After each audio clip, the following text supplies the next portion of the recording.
इसको डायग्राम के माध्यम से मैं आपको समझाता हूँ।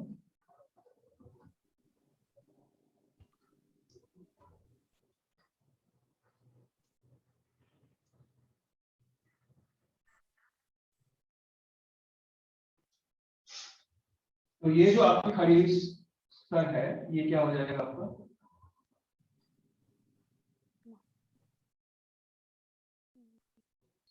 तो यहाँ तक का जो क्षेत्र हो जाएगा,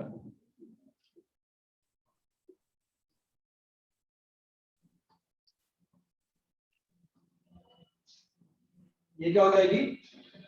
तो ये यहाँ पर चल रहा है। एक मिनट, थोड़ा सा साफ अपनी डायग्राम बना लीजिए।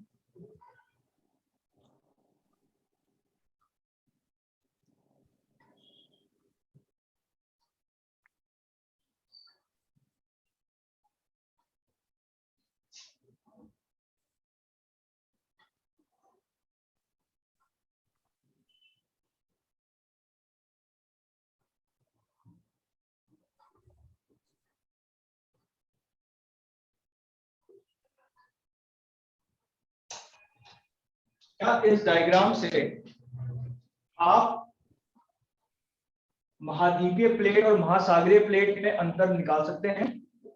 क्या डायग्राम आपको नजर आ रहा है? Yes sir. थोड़ा नीचे हो गया, दोबारा से बनाता हूँ। मत करना।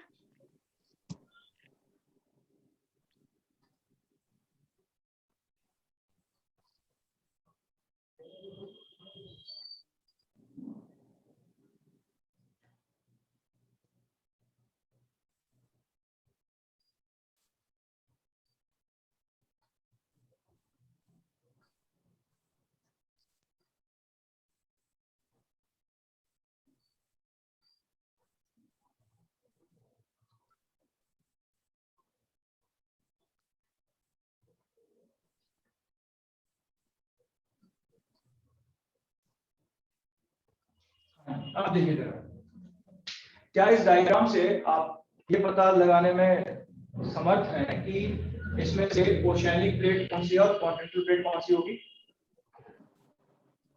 यस सर, जो ऊंचा उठा हुआ है वो महाद्वीपीय प्लेट हो गई। थोड़ा जोर से बोलेंगे। नीचे धंसा हुआ सर, जो हिस्सा ऊपर उठा हुआ है वो महाद्वीपीय प्लेट हो गई, और जो नीचे धंसा हुआ है उसको महासागरीय प्लेट बोलते हैं। बिल्कुल बिल्कुल बिल्कुल सही। देखिए क्रस्ट पर ही क्या पाए जाते हैं आपके? महासागर पाए जाते हैं, है ना? जो भूपट्टी है उस पर ही क्या पाए जाते हैं आपके? महासागर पाए जाते हैं। ठीक है, सो ये वाला जो हिस्सा है, जिस प्लेट पर आपका समुद्र है, समुद्र नजर आता है, जिस प्लेट पर आपका समुद्र है, ये प्लेट कौन सी प्लेट हो जाएगी? महासागरीय प्लेट। ये प्लेट कौन सी हो जाएगी? महासागरीय प्लेट हो जाएगी। और जहां पर आपका ये खड़ा हुआ भूखंड है, ये कौन सी हो जाएगी आपकी? महाद्वीपीय प्लेट हो जाएगी, है ना? ना, बहुत सारे माध्यमों से हमने ये पढ़ा है कि महाद्वीपीय प्लेट जो होती है वो महासागरीय प्लेट के मुकाबले कम घनत्व वाली होती है। ठीक है, क्या होता है? जो महासागरीय प्लेट आपकी होती है वो महाद्वीपीय प्लेटों के मुकाबले भारी होती है, उसका घनत्व आपका ज्यादा होता है। आज हम ये पढ़ेंगे कि इसका कारण क्या है। ठीक है, जैसे हम बात करें महाद्वीपीय प्लेट के बारे में, ठीक है, तो महाद्वीपीय प्लेट क्या होगा? संपूर्ण क्रस्ट होगा, संपूर्ण क्रस्ट और ऊपरी मेंटल।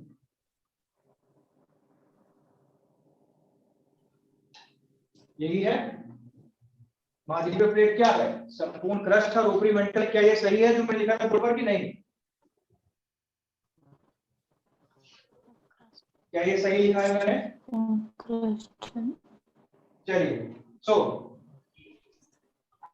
महाद्वीपीय प्लेट जो है ये आपकी निर्मित होती है ग्रेनाइट और नीस से, और ग्रेनाइट और नीस से निर्मित होने के कारण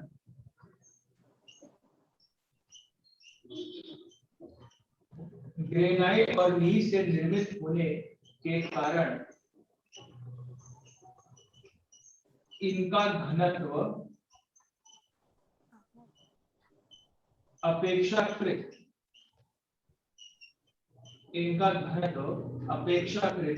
कम होता है। किसकी अपेक्षा? महासागरीय प्लेट की अपेक्षा इनका घनत्व क्या होता है? आपका कम होता है। नीचे लिखा हुआ दिखाई दे रहा है कि नहीं? दिखाई दे रहा है सर। चलिए, महासागरीय प्लेट की अगर हम बात करें तो महासागरीय प्लेटें भी आपकी ऐसे ही हैं, जिसमें क्या है आपका संपूर्ण क्रस्ट है, ठीक है, और क्या है आपका ऊपरी मेंटल है, ठीक है। और ये जो आपकी प्लेटें हैं इनका जो निर्माण आपका हुआ है बेसाल्ट चट्टानों से। इनका निर्माण किससे हुआ है? बेसाल्ट चट्टानों से, ठीक है। नाउ इन बेसाल्ट चट्टानों में कौन कौन से तत्व पाए जाते हैं? ये एग्जाम में आएगा, ठीक है।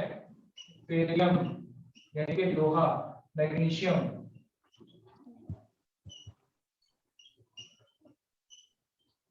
ठीक है, बेरियम, मैग्नीशियम और आपका चूना। तो बेसाल्टिक चट्टानें जो है इनकी जो संरचना में बेरियम हो गया, आपका मैग्नीशियम हो गया, चूना हो गया, ठीक है। इन सभी पदार्थों के मौजूद होने के कारण इन चट्टानों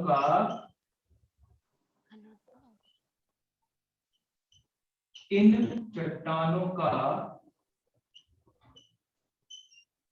घनत्व अपेक्षाकृत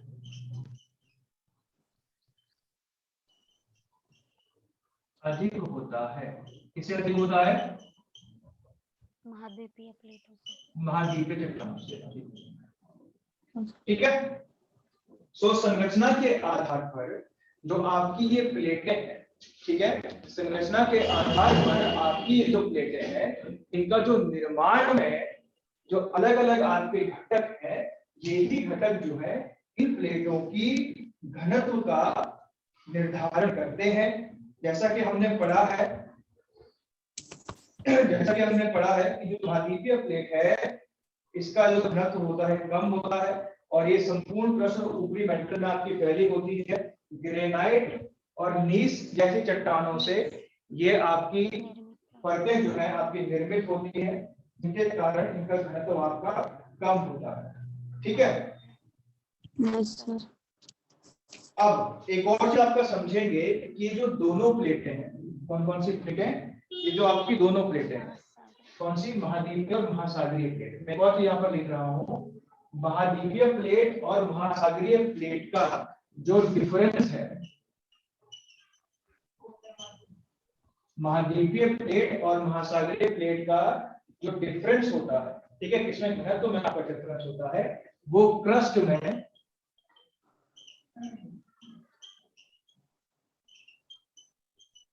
अधिक होता है। यानी कि इसका क्या मतलब है? इसका ये मतलब है कि जहां तक क्रस्ट में ये आपकी चट्टानें फैली हुई, जहां तक क्रस्ट में ये चट्टानें आपकी फैली हुई हैं, वहां पर इनके घनत्व में डिफरेंस ज्यादा देखने को मिलता है। समझ में आ रहा है कि जहां तक क्रस्ट में ये चट्टानें आपकी फैली हुई हैं, वहां तक इनके घनत्व में डिफरेंस देखने को ज्यादा मिलता है, ठीक है। मेंटल में यह बहुत सामान्य होता है या बहुत कम होता है।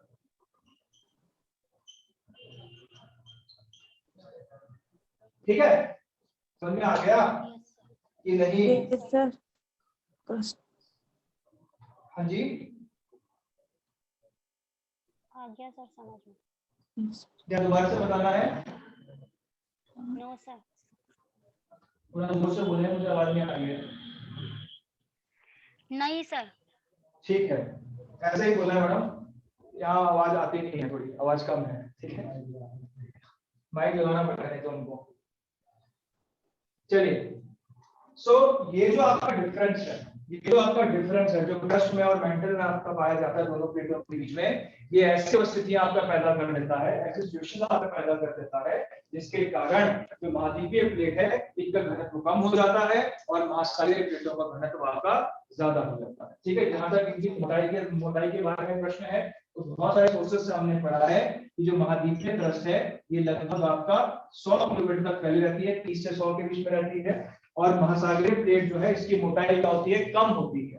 तो कितनी कम होती है, लगभग ये 50 किलोमीटर की मोटाई में आपका फैली रहती है। ठीक है, बहुत सारे बुक्स में अलग अलग चीजें आपकी गिवन है, 8 किलोमीटर की गिवन है, 5 किलोमीटर की गिवन है। तो औसत मोटाई की अगर हम बात करें, हम मोटाई की बात कर रहे हैं इसमें, ठीक है, हम किसकी बात कर रहे हैं इसमें, मोटाई की बात कर रहे हैं। क्या इतना समझ में आया आपको? Yes sir. अब अगर मैं आपसे एक प्रश्न पूछ लूं, अगर इतना समझ में आ गया तो हम चलते हैं प्रश्न पर जो मैंने उस समय स्किप कर दिया था, तो मैंने कहा था कि पहले समझाऊंगा तो पूछता हूं, उन्होंने मुझे आंसर देना है इसका कि कोई भी महाद्वीपीय प्लेट क्या संपूर्ण रूप से महाद्वीपीय प्लेट होती है? कोई भी महाद्वीपीय प्लेट क्या संपूर्ण रूप से महाद्वीपीय प्लेट होगी? अगर किसी प्लेट पर समुद्र भी है, जैसे हमने देखा कि इंडो ऑस्ट्रेलियन प्लेट है ना, भारत जिस प्लेट पर विद्यमान है उसको इंडो ऑस्ट्रेलियन प्लेट कहते हैं। अब इंडिया से लेकर ये प्लेट का विस्तार कहां तक है, ऑस्ट्रेलिया तक के क्षेत्र में है। अब इस पर इंडियन ओशन भी मौजूद है, इस पर हिंद महासागर, सॉरी माफ कीजिएगा, बंगाल की खाड़ी भी मौजूद है, इस पर आपका अरब सागर भी मौजूद है। तो क्या, मेरा प्रश्न आपसे ये है, मेरा प्रश्न आपसे ये है कि क्या कोई भी महाद्वीपीय प्लेट संपूर्ण महाद्वीपीय होगी या इसमें महासागरीय क्रस्ट का भी भाग सम्मिलित होगा? क्वेश्चन समझ आ गया? Yes sir. क्वेश्चन समझ में आ गया? क्वेश्चन ये है यस सर कि क्या कोई महाद्वीपीय प्लेट संपूर्ण महाद्वीपीय होगी या इसमें ओशियानिक क्रस्ट भी आपका सम्मिलित होगा? सर होगा तो इसको मैं एक डायग्राम में समझाता हूं। क्या आप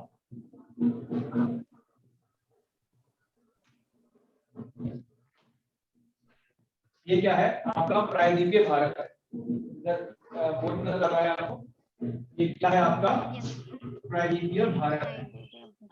अब आप मुझे ये बताएं, क्या आप इसे इंडो ऑस्ट्रेलियन प्लेट कह सकते हैं या भारतीय प्लेट कह सकते हैं?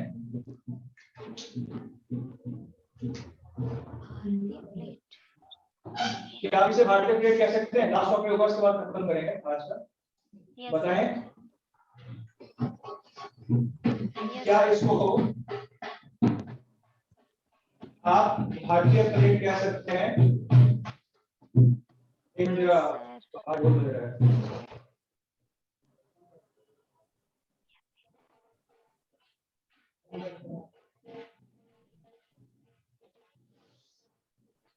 क्या आपसे भारतीय प्लेट कहेंगे या नहीं कहेंगे? ये भारतीय प्लेट नहीं है, भारतीय प्लेट तो बनेगी अब ये एक भारतीय प्लेट, ठीक है। अब ये कौन सी प्लेट है आपकी? अब ये भारतीय प्लेट है, समझ में आया? ठीक है, अब इसको भारतीय प्लेट कहेंगे, ठीक है। अब देखें इस भारतीय प्लेट में क्या है आपका, अरब सागर है, अरब सागर, ठीक है, हिंद महासागर है, और यहाँ पर क्या है, बंगाल की खाड़ी, बंगाल की खाड़ी है। तो जो प्रश्न मैंने आपसे पूछा था कि क्या कोई महाद्वीपीय प्लेट पूर्ण रूप से महाद्वीपीय होती है या उसमें महासागरीय क्रस्ट भी शामिल होती है, तो इसका आंसर है यस, ठीक है।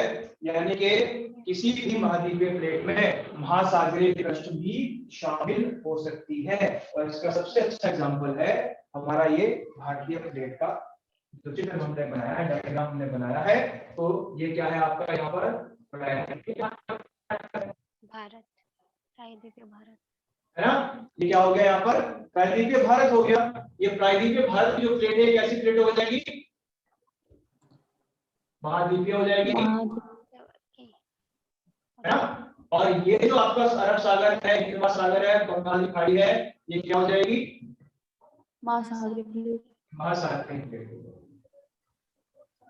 तो इसका मतलब क्या है? इसका मतलब ये है कि कोई भी महाद्वीपीय प्लेट संपूर्ण रूप से महाद्वीपीय प्लेट नहीं होती है, क्योंकि किसी किसी महाद्वीपीय प्लेट में महासागरीय क्रस्ट भी सम्मिलित होते हैं। ठीक है, चाहे आप किसी भी प्लेट की बात कर लें, जब आपका प्लेट वितरण में कल आपको कराऊंगा तो उसमें मैं आपको समझाऊंगा। अगर आपको ऐसा लगता है या अगर मुझे ऐसा लगता है कि सर चलो हम ये मान लेते हैं कि आपने इंडो ऑस्ट्रेलिया का एग्जांपल ले लिया, ठीक है, कि इंडो ऑस्ट्रेलियन जो आपकी प्लेट है उसमें आपका इम्पोर्टेंट है। लेकिन सर अगर मैं आपसे कहूं कि सर अफ्रीकन प्लेट एक पूरी प्लेट है, नॉर्थ अमेरिकन प्लेट पूरी प्लेट है, साउथ अमेरिकन प्लेट पूरी प्लेट है, तो क्या इनमें भी महासागरीय क्रस्ट इन्वॉल्व है? क्या इनमें भी महासागरीय क्रस्ट को हम इंक्लूड करते हैं कि नहीं करते हैं? देखिए एक चीज ध्यान रखेंगे, मैं दोबारा आपको समझा रहा हूँ। प्लेटें जो महाद्वीपीय प्लेटें होती हैं उनमें महासागरीय क्रस्ट का भाग भी सम्मिलित होता है। हमारी पूरी पृथ्वी में केवल प्रशांत महासागर की प्लेट ही ऐसी है जिसमें ज्यादा भाग महासागरीय क्रस्ट का है। अन्यथा जितने भी महासागर हैं उन सभी महासागरों में जो महासागरीय क्रस्ट है वो महाद्वीपीय क्रस्ट से जुड़ी हुई है। अटलांटिक ओशन किसी प्लेट में नहीं है, वो 4 प्लेटों के हिस्सों में है। यानी कि जो अटलांटिक महासागर का उत्तर वाला भाग है वो आता है यूरेशियन प्लेट में, जो अटलांटिक महासागर का पश्चिमी भाग है वो आता है उत्तरी अमेरिकी प्लेट में, जो अटलांटिक ओशन का दक्षिणी वाला आपका भाग है वो आता है साउथ अमेरिकन प्लेट में, और जो दक्षिण पूर्वी भाग है आपका है। समझ में आ गया? समझ में आया? घबराइए नहीं, इसको मैं एक डायग्राम के माध्यम से आपको कल फिर से बताऊंगा। ठीक है? जो भारतीय प्लेट है मुख्यतः महाद्वीपीय प्लेट है, परंतु इसमें महासागरीय, तो जो भारतीय प्लेट है वो क्या है? मुख्यतः क्या है? महाद्वीपीय प्लेट है। भारतीय प्लेट क्या है? मुख्यतः एक महाद्वीपीय प्लेट है, लेकिन इसमें आपका अरब, पश्चिम में अरब सागर, दक्षिण में हिंद महासागर और पूर्व में बंगाल की खाड़ी महासागरीय क्रस्ट को भी शामिल किया जाता है। समझ में आ गया? Yes sir. ठीक है, क्या समझ में आया? हमें एक ही समझ में आ गया कि जो भारतीय जो प्लेट है वो कैसी है? महाद्वीपीय प्लेट है। लेकिन इस महाद्वीपीय प्लेट में आपके इसको महासागर, पश्चिम में अरब सागर को, पूर्व में बंगाल की खाड़ी को और आपके दक्षिण में हिंद महासागर की जो महासागरीय क्रस्ट है उसको भी शामिल किया जाता है। यही कारण है, देखो यही कारण है कि भारतीय प्लेट का यानी कि इंडो ऑस्ट्रेलियन प्लेट का घनत्व अपेक्षाकृत ज्यादा है। अब जब मैं यहाँ पे अपेक्षाकृत शब्द का इस्तेमाल कर रहा हूँ तो आपको ये मालूम होना चाहिए कि इंडो ऑस्ट्रेलियन प्लेट किस ओर गति कर रही है? इंडो ऑस्ट्रेलियन प्लेट किस ओर गति करती है?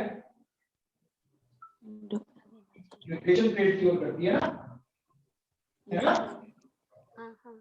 तभी हिमालय बना है, क्योंकि इंडो ऑस्ट्रेलियन प्लेट क्या कर रही है? यूरेशियन प्लेट को गति कर रही है। क्या ये बात सच है कि नहीं है? यस सर, सही है। अरे जवाब दो आना। सही है। हम ये जानते हैं ना, इंडो ऑस्ट्रेलियन प्लेट और यूरेशियन प्लेट आपस में टकराई थी तभी हिमालय बना था, मालूम है ये हमें? तो इंडो ऑस्ट्रेलियन प्लेट का जो घनत्व ज्यादा है यूरेशियन प्लेट के मुकाबले। क्यों?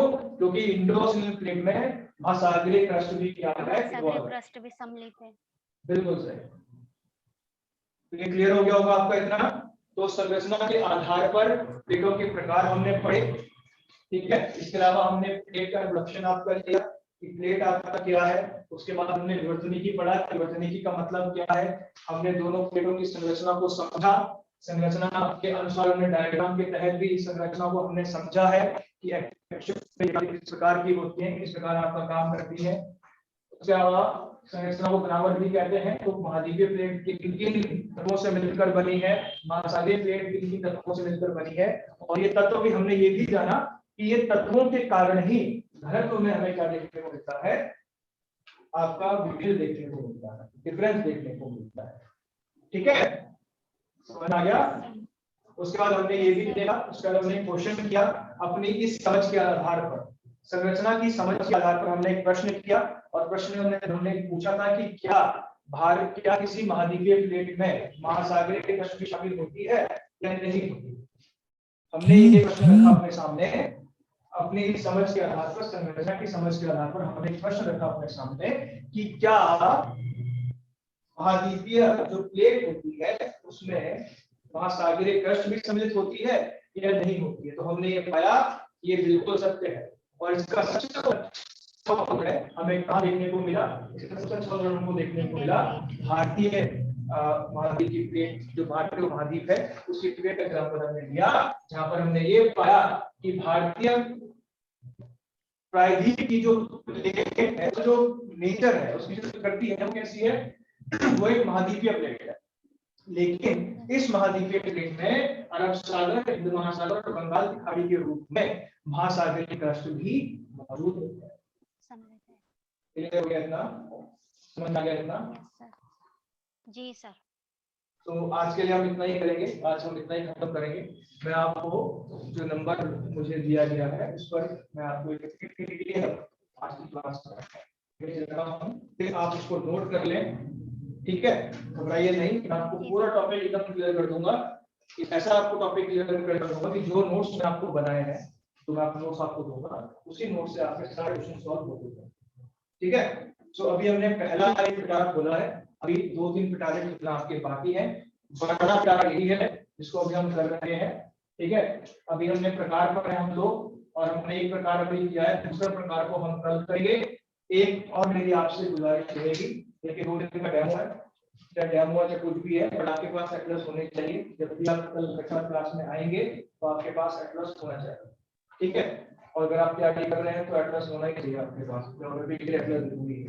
तो एक एटलस अपने साथ रखेंगे ताकि जो भी मैं आपको यहाँ समझा रहा हूँ उसका प्रमाण आप रख सकते, है ना। ये तो जानना जरूरी है सर सही पढ़ा रहे हैं कि नहीं, सर पागल को नहीं बना रहे, है ना। तो इसके लिए क्या करें, एटलस साथ में रखें। ठीक है, और एटलस साथ में रख के जो है जो भी मैं आपको यहाँ विवरण पढ़ाऊंगा उसको आप एटलस में देखते रहें, मार्क करते रहें। उससे क्या होगा कि आपके 2 तरफ का चैनल रहेंगे, एक तो आप बोर्ड में पढ़ लेंगे और दूसरा आपको एटलस में मिल जाएगा। ठीक है, तो एटलस होना जरूरी है। और उसके बाद बाकी जो पिटारे हैं छोटे छोटे हैं, ज्यादा बड़े नहीं। ठीक है, बड़ा पिटारा यही है। एक और इम्पोर्टेंट पिटारा खुलेगा, इसका जो विकास कैसे हुआ, ये जो सिद्धांत है इसका विकास कैसे हुआ, उसमें भी विस्तार से चर्चा होगी। वो 1 घंटे का लेक्चर वो होगा एटलीस्ट, वो थोड़ा समय खाएगा। देखिए इस लेक्चर को अगर मैं सिविल सर्विसेज की बात करता हूँ तो इस लेक्चर को एटलीस्ट 3 से 3.5 घंटे में पूरा किया जाता है। ठीक है, 3 से 3.5 घंटे, 4 घंटे का ये लेक्चर होता है। तो मैं भी आपको उसी स्तर से पढ़ाऊंगा। 3 घंटे यानी कम से कम 3 क्लासेस में ये लेक्चर आपका पूरा होगा, जहां तक मैं ये मान के चल रहा हूँ। अगर सभी चीजें समान रही तो एटलीस्ट 3 घंटे का ये लेक्चर आपका होगा। ठीक है, तो एक दिन में भी आपको भाग डालना है, इसीलिए मैंने आपको एक ऐसी जगह पर छोड़ा है जहां से हम आसानी से कल उठा सकते हैं, आसानी से आपका कनेक्ट कर सकेंगे। ठीक है, चलिए तो आज के लिए इतना ही करते हैं। समय का जो रहेगा वो मैं आपको वैसे में ये मान लीजिए कि यही समय आपका रहेगा, अगर परिवर्तन होता है तो मैं आपको बता दूंगा। ठीक है, आज के लिए इतना। जी सर।